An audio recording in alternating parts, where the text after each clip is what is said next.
Mano kongo. Erokamano nyakora mogi kuom bedo kodwa Ramogi TV chenro marwa mar twak mar Ratil chakore gi sani. En gi yawuot luo kanyakora mogi ma wadhi bedo godo kendo wagodo mbaka.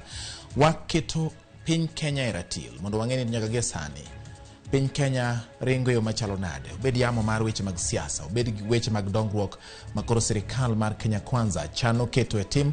Kanchane kuom thuolo mar chiegni higa achiel mokalo gisebedo ka giywak ni budget mane gitiyogo ne ok en margi, omiyo sani koro kamunjo bed ne japiny penjo gi e penjo en budget makoro chako tich nyoro tarik 1 dwe mar 7 mar higani. Wan kod mago nyakora mogi odiochieng' mar Sabasaba bende Azimio la Umoja One Kenya koro kwayo jopiny ka giwacho ni dagi ng'anyo dhi neno chieng'no. Magi to kod mathoth nyakora mogi wadhi ng'iyo kidienje mabende oseketi mar neno ni ratiro mar japiny obedo e pend chik kata katiba mar piny Kenya. Wan gi twak marwa odhiambo ni yiena mondo arwak yawuot luo mabende wan godo. An kod Brian Weke, kasto an gi Omulo Junior, kasto diere kanyo e yor lony manyasani wadhi tudre kod Dr. Mark Matunga mabende dhi ng'iyonwa kaka weche mag ng'anyo gi paro ma samoro wuok gi sani kotenre kod weche mag neto ng'anyo winjo bed ni timo e yo machalo nade. Nitiere gimoro makata kowachi to miyo ji pare mopogore. Mago gin gik mwadhi ng'iyo nyakwara mogi kinde ma Azimio la Umoja One Kenya wacho ni Sabasaba. Machiegni Weke wacho ni Sabasaba. Machiegni Weke. Erokamano. Machiegni Omulo. Erokamano George Bati. Sirikal luore akapuka adhi kuom Mark Matunga. Adama na penjo ni sirikal bende luwo chik mar doho? Kabisa, ma sirikal moloro chik kendo sirikal molose chik kendo kane Ruto ting'o muma nowacho ni obiro rito chik kendo obiro protect chik kendo mano gima nyaka timre. Weke nyaka gi sani jo Kenya bende osebedo kaluwo chik ahinya mar doho. Ing'eyo jogi kote manomiyo gi loch bende gimoro ahinya ma giwacho ni giluwo chik. Nyocha finance bill makoro Ruto keto signature mobedo Finance Act, koto wacho niya gino kiko bedo implemented. To koro ineno kaka Omulo dwa wuondo waka kagima wan wa Uganda kata Burundi kata Rwanda ni giluwo chik. Bati jogi already gisemedo 16% mar VAT ma petrol. Sani kidhi Migori 195, kidhi Kisumu 194. Koro ma kot mane magiluwo? Okay. Ma kot mar Zimbabwe koso ma Burundi koso mar Rwanda nikech ma Kenya kato po giluwo. Okay. Kapok idwoko wadhi ane kuom Dr. Mark Matunga. Dr. Mark Matunga oimore. Oimore ya Bati mos na Brian kodo Omulo. Gikawo mos. Dr. King'iyo kaka piny Kenya ringo sani bende piny Kenya osebedo kaluwore gi chike moketi mondo ota pinyni. Kipenja na wuon Kenya ok en gimiluongo ni Banana Republic. Ok en piny ma onge kod chike. En piny man kod chike emomiyo bende katineno Brian Gomulo nyalo bet e bath ng'ato kod ng'ato to giwacho paro mopogore kata ginyalo wuoyo kuom president, ginyalo wuoyo kuom ng'ata ma nyiso ni gin thuolo kod telnegi kendo koritgi kod chik. Kenya ka kuma dieri an asewuotho e pinje mang'eny. Kenya ka kuma dieri e thuolo masani aneno ka warito weche mag chik. Yier nyalo bedo ka kod kacha to ka ing'eyo malong'o chik ema tayowa e thuolo masani. Alright. Erokamano ahinya. Waboduga ne iri mondo wachak waneno ne weche moko. Omulo ni temo duoko wach mane Weke wacho ni sirikal ni okuluoro chik. Sirikal kaka nyisi ni oluoro chik gin mok giluoro chik. Nwanyisogi ni kigidhi yier ker. No koto oda nowuok e gidhi gi yiero ker. Mano gin mok giluoro chik.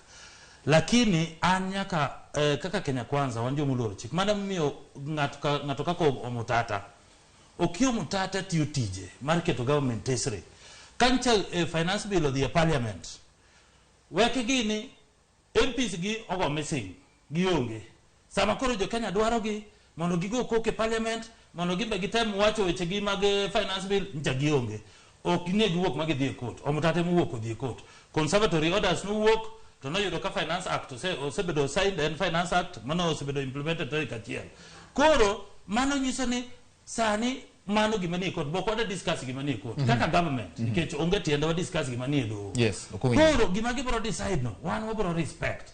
Well, let me tell you something watch my fuel ingeni wacho ni change and painful to sami chui sandan kituo ingeni Kenya ni ICU to Kenya sama ni ICU makoro Ruto gole ICU no sami chui sandan sami chui chato late tika opamba ti yue nigo sama se yue nigo dakika moko matin to sekue ti chango koro kituo mano nyiso ni sani wanawacho ni okodwa ka ogo wi oko Kenya ka nchoka ogo 1 trillion dwe ka dwe iga ka iga motimo project maro ni neno kanyoro Ruto no se kao 399 billion omiyo county government mano go mancha NTA utiko ki county government no nyisa ni pesa choki titere government tiyo ni neno kanya wango oloso gigege jidi celebrate mabe sani county ka county titije services magiji koro wadwaro solo ushuru kaka government mondo jo pinyo mi services hospital school day health gikmatimore kamano koro enena ndalo matin majibu winjo mana ginene lit matin lakini lit no kachopo mbele ka to fuel no bro duogo kata 8% to gimancha nyiso uni e wach fuel nche wabiro watiko gimiluongo ni market source emencho kelo G2G supply cha ngeni seche ma uonge fuel supply nche nano ndalo moro ka ne fuel onge Kenya ka kama ni nyalo yude fuel onge geche no riede petrol station jine onge mafuta kendo ngene mano miyo price medore lakini kingiyo finance bill ni wache mag fuel wasikore gi market source waduge fuel price ingene samo stabilize ma fuel price ndiye to mafuta ndiye kaka dwarore gik moko to dhi malo ndiyo lakini nyiso ni wadwaro pesa to fuel ka enano ka railways levy wagolo tax gas wagolo tax wadwani mine madala ingeni ineno Brian weke en gimo dwaro ni mine madala ka otieti gi yiro gi chwak yen kata sami do chiyo gokinyi chwak ne jaodi chai onge wanto wanyiso gi ni gas no wagole tax koro mine wa mi gas koro tigo koro Brian man gi V8 makoro chuko kokani en makoro onyew oting fuel no wanda konyo gojo piny matindo tindo ka weke omulo temo wacho ni uneno ka jo Kenya dhi tho ni kundu nyiso gi ni yura yu tho nikech sindan lit ing'eyo bati omulo ni en ng'ama hero kendo respecte kabisa to ing'eni ko biro ka koko timo research emomiyo samoro agole kuom Omulo Junior taduke Todla okadwa ni luonge kamano nikech gino be anaere order ing'eyo weke apenjo nia bati odwo question adwa duoko question upenjo ing'eyo Omulo ni dwani ko biro ka to timo research ing'eni kisomo history nitie ng'at moro mane luongo ni Joseph Goebbels nen ja propaganda matek mar Germany nene ka Hitler ne president ng'ano ne riambo ne jopiny mochopo kamebe oriambo moweni owacho adier yani oriambo oweni owacho adier koro chieng' moro Goebbels moriambo mobedo president kofwenyo ni ariambo madonjo e presidency koro ofwenyo ni adonjo ni onego jaode onego nyithindo auchiel monegre mano Joseph Goebbels jogi riambo kotit mach emomiyo kiwinjo nyathiwa ka maero sana kendo nosiepna kowacho ni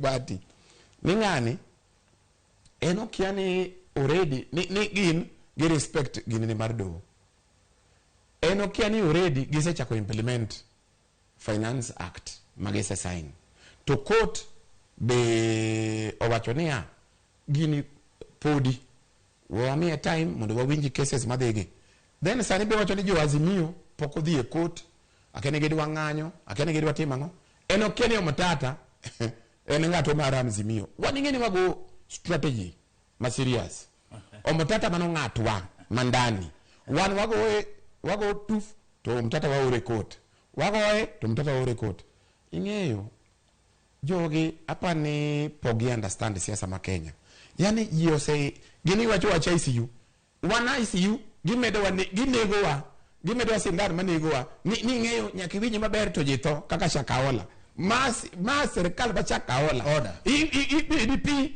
tito ibedi pi buchungu tito ni no ing'eyo ine ICU idhi sudo maber idhi konyri omera wan kamarach bati wan kamarach kochopo sani koridu wamedo weche wa kaka wantieni omera wainyo jopiny an jogi aheshimugi kendo ang'eni serikal ni be Nyasaye manokele nikech giwacho ni gin Nyasaye manokelogi kendo wa respect gi nikech gin jo Nyasaye gikonywa giwachonwa adier Bati uji injre apenji an ing'ani gik ma ko bel mowacho go go bel ing'eyo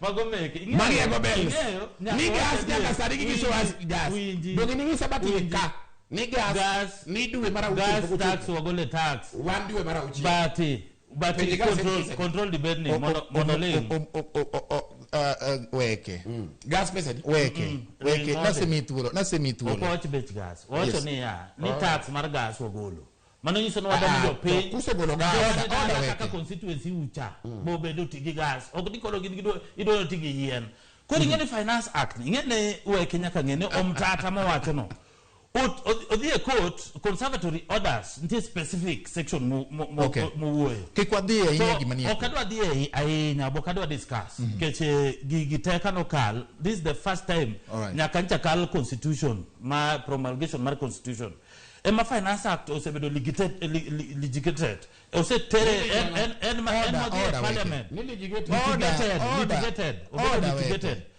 en makoro oge parliament mobedo debated koro nyiso ni ya ni PFM Act mowacho go magik mane obedo otim research gote koro weke nyaka ng'e ni sama court order ne omtatu tero to yudo ka gino osebedo signed wan gimo wacho no respect nikech mention podi jibro dhi okete kaka gik moja chakore tarik achiel dwe mar 7 chakore nikech mane en law sawa koro en kiko wach miriambo nikech miriambo onge ng'ama wacho to gin sepelo jopiny mano warito gimane onego gitime ko parliament otamogi koro gimiyo jopiny mzigo matamogi koro mane gimonyiso ni strategy gin wrong nyaka gimany strategy marai warito mano kabiro wuok e doho wadonjo wach mar saba kata odiochieng' ma kawuono e dala ker miluongo ni Randa e gwenge mag Boya Nyando jatend Azimio la Umoja Raila Odinga wacho ni kwayo jopiny mondo wuok chieng' tarik 7 dwe mar 7 saba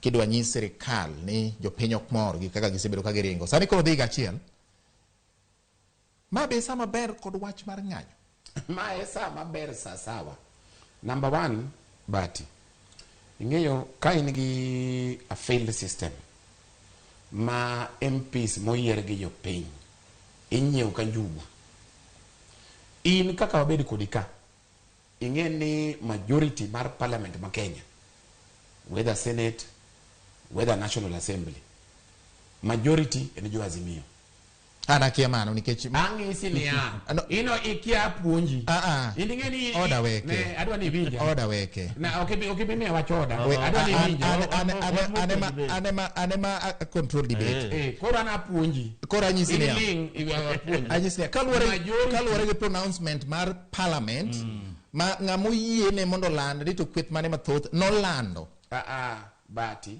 weke adwa ni apuonji kama weke just listen majority kicheko parties mano sign agreement mar Azimio modhi kowacho ni Raila Odinga e president mogo kura motiek mokwan majority en Azimio mano kikia akunyi nyathiwa ingeni in panelist in gidene in mediator In a panelist. Kura an panelist Yes. in a puonji mus weri gi jok moket makoro discuss ma decide ni adwo penjnia ni president okawi ni in speaker moro be mar senate okete then giwacho ni kaka nindo machiew ni koro joge mang'eny weri gi mano kura manogo aching joazimio kikwano kura mar joazimio mano sign agreement Okay.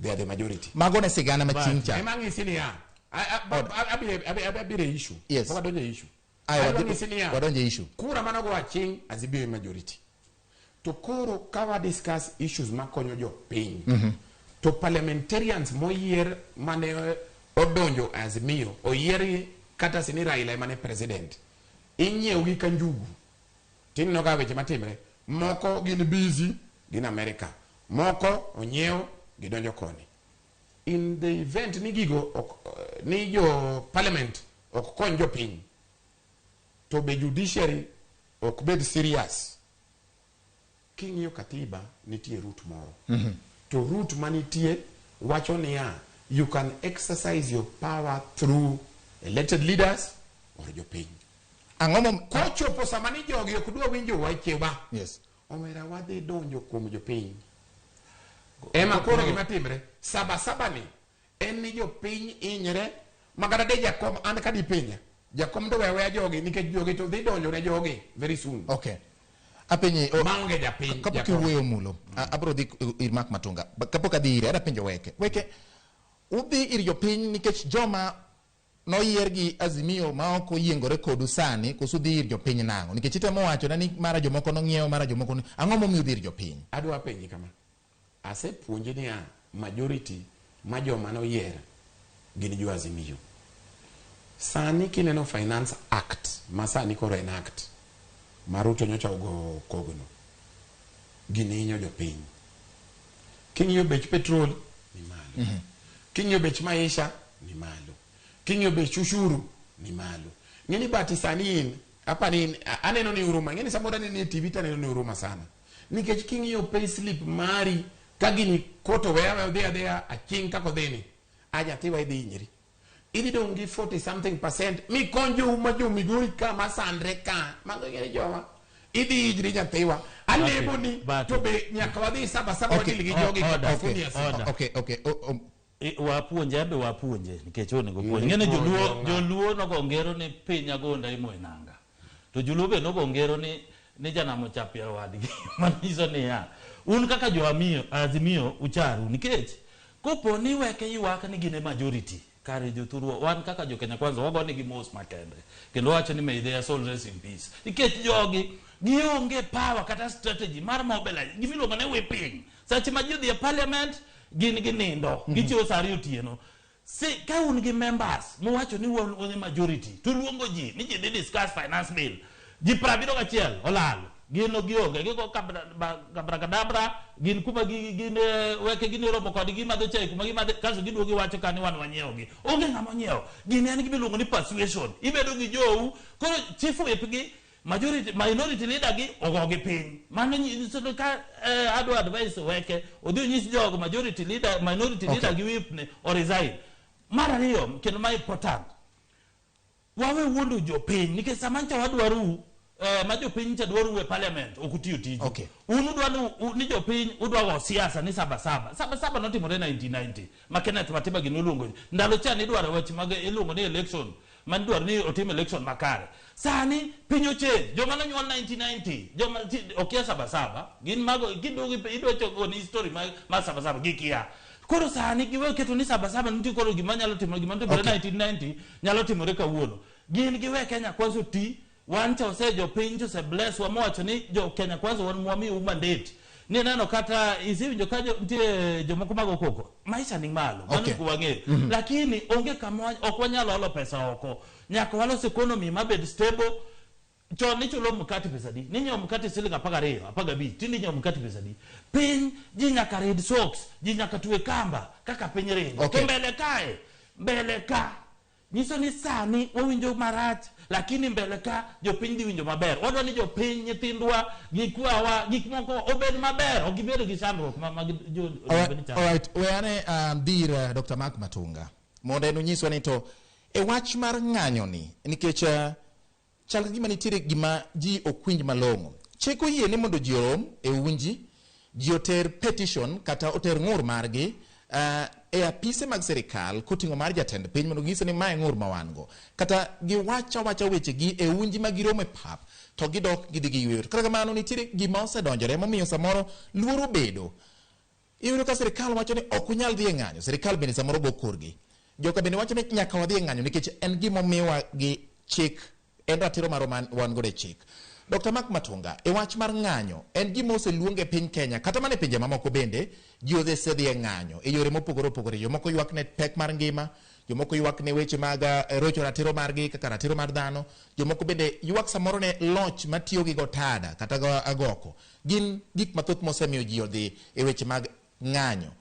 Wach mar ng'anyo ni inyalo wache nang'o e kinde makoro jo Azimio wacho ni Sabasaba en odiochieng' mwinjo bende jopiny wuok oko mondo ginyis sirikal ni adieri ok gimor, to samoro jomoko bende osebedo ka luchore igi kendo timbe moko majendeke. Inyalo wacho ma ang'o? Erokamano Bati, awinjo ywak maber madhi mbele kid Omulo kod Brian Wege. Ing'eyo korka wach mane ichako godo ni Kenya bende waluwo chik, kata en piny morit gi chik. Adiera Kenya en piny morit gi chik. Emomiyo waduto wanyalo bedo gi thuolo mar wacho pachwa e kinde masani. Chik ma watiyo godo maduong' en constitution. Mano katiba e chik maduong' e Kenya. Katiba no omiyo ja Kenya thuolo mar ng'anyo, omiyo ja Kenya thuolo mar timo maandamano, omiyo ja Kenya thuolo mar kwedo e yo mora mora e gimora mora moparo ni okoluore gi dwaro mare. King'iyo yo ma wasebet kwa wacho go weche mag ng'anyo, mano e tabu mantie, nikech sama wacho maandamano kendo sama wacho ng'anyo, ok en bura moro mamuol cha, kata ok en yo moro ma ng'ato tiyo godo ni adwa mana wacho kama.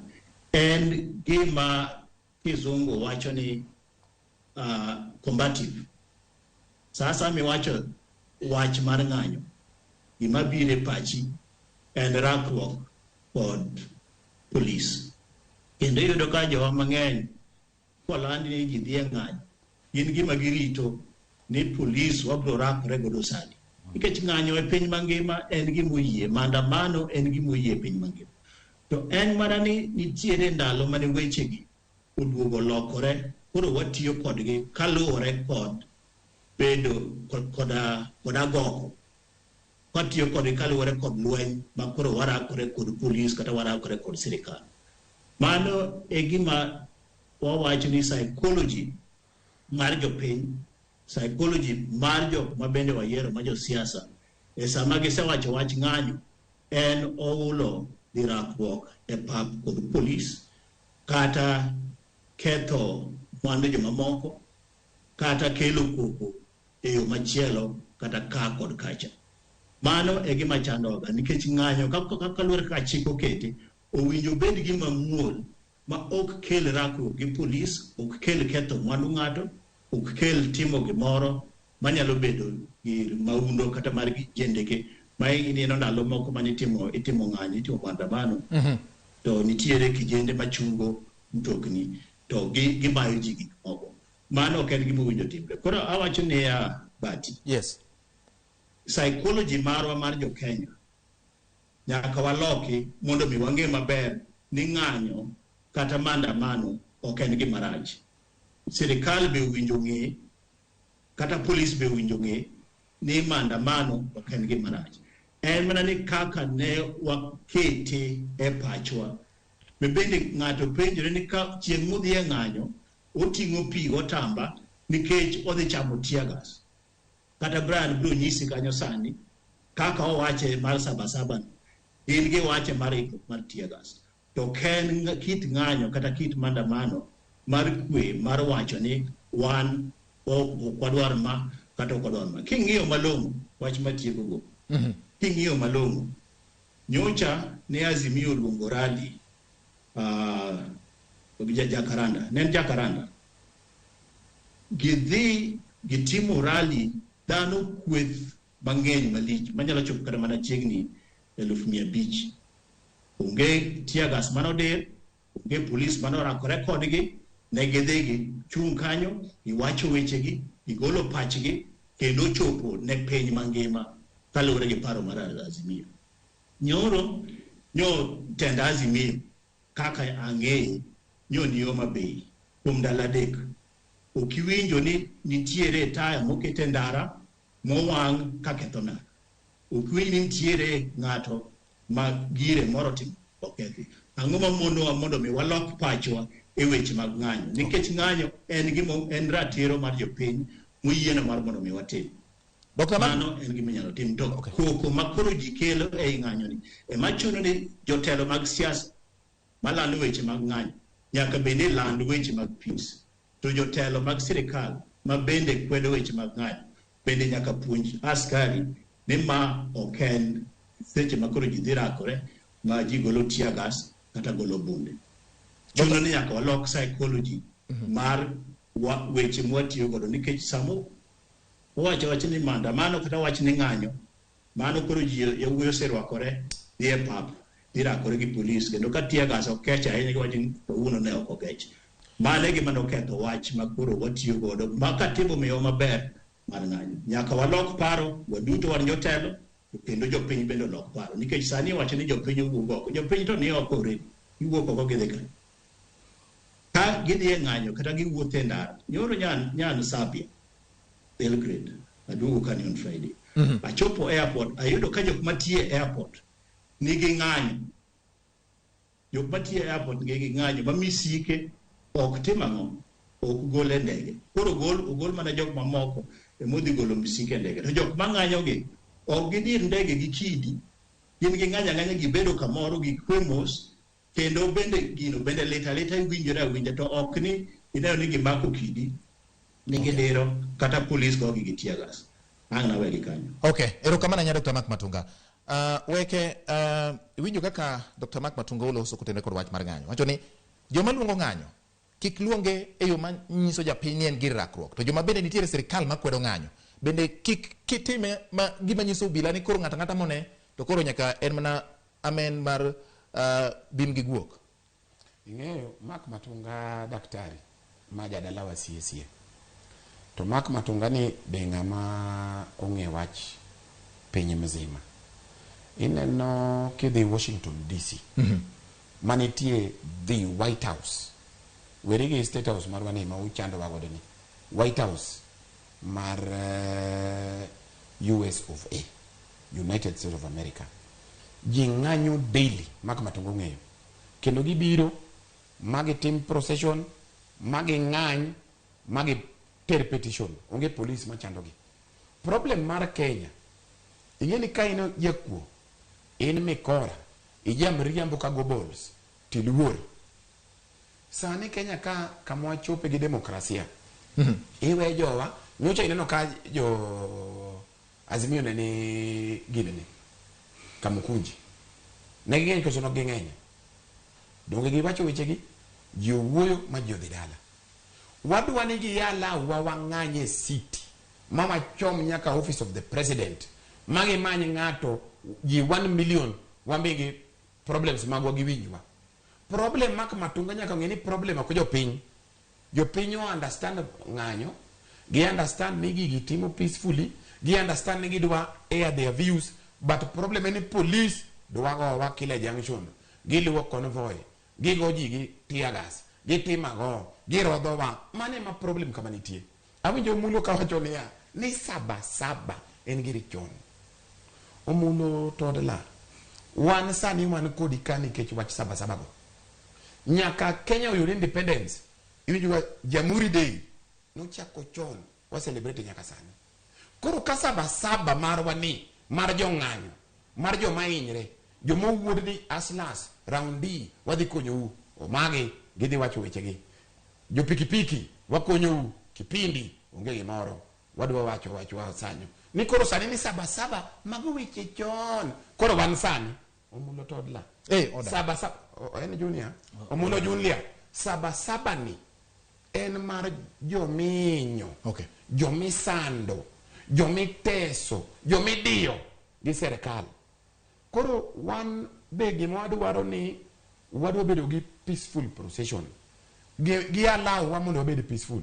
Ng'e gima timre gi jopiny gi, isediyogi, isewuondogi, isemayogi, taxes be ichodhogi, gima giyudo mathin be onge, tich mani wacho kipindi sani giwacho ni housing ok ni ng'ato yudo ot giloso tich mar jomoko ok en housing.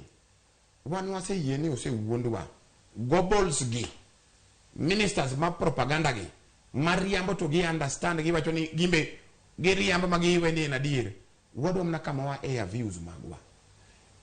By the way, chieng' mineno demonstration Kenya ka ng'anyo maonge police magoyo ji, police dwa ni luwo jogi to ging'iyo ni ok ma japiny, onge ka bedhi neno violence Kenya waka. Okay.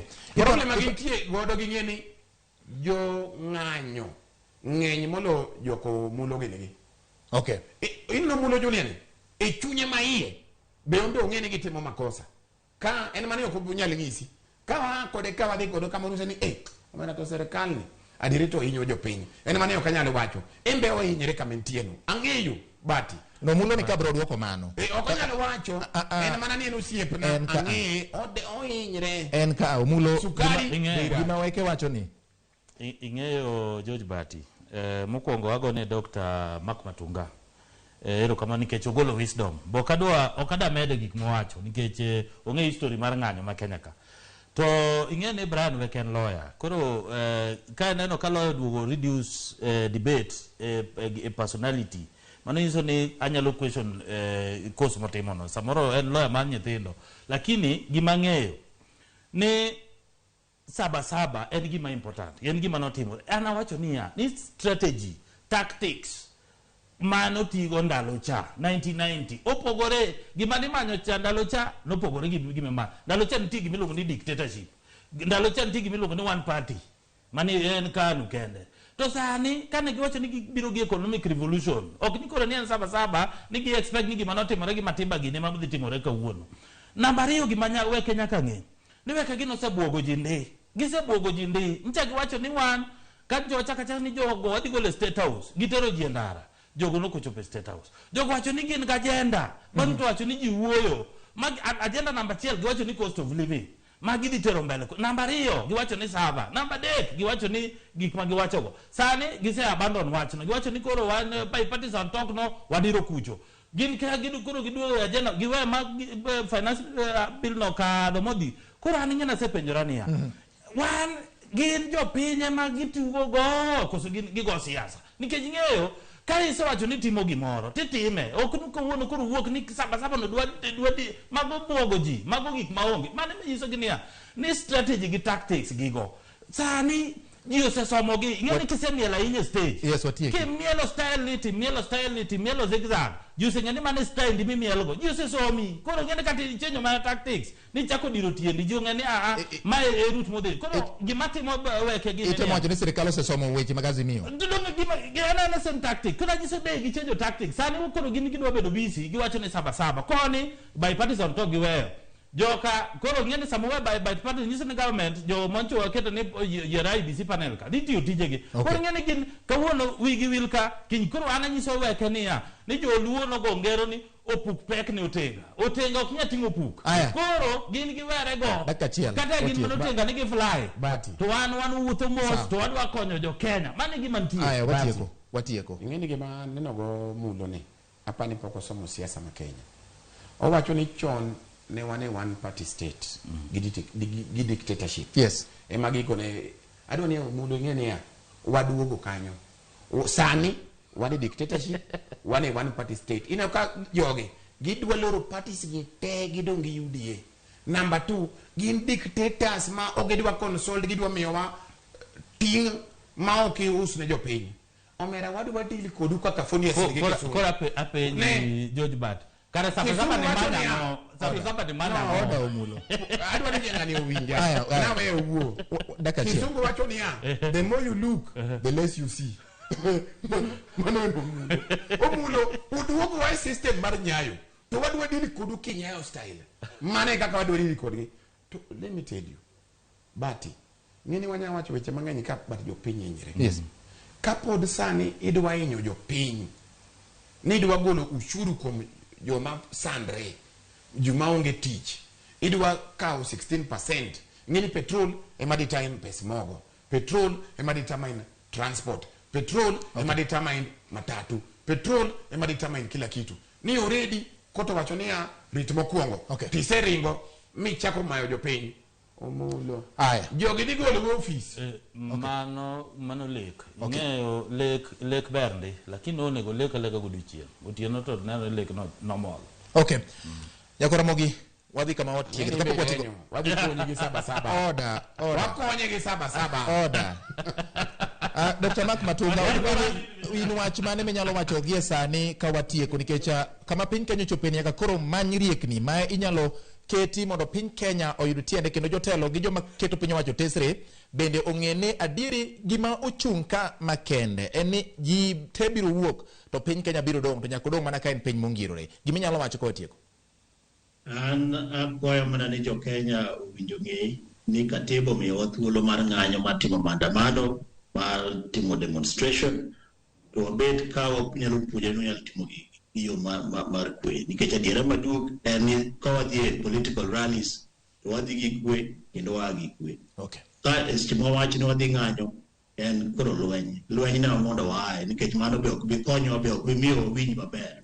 Koro inyalo timo demonstration kata inyalo timo maandamano e yor kwe.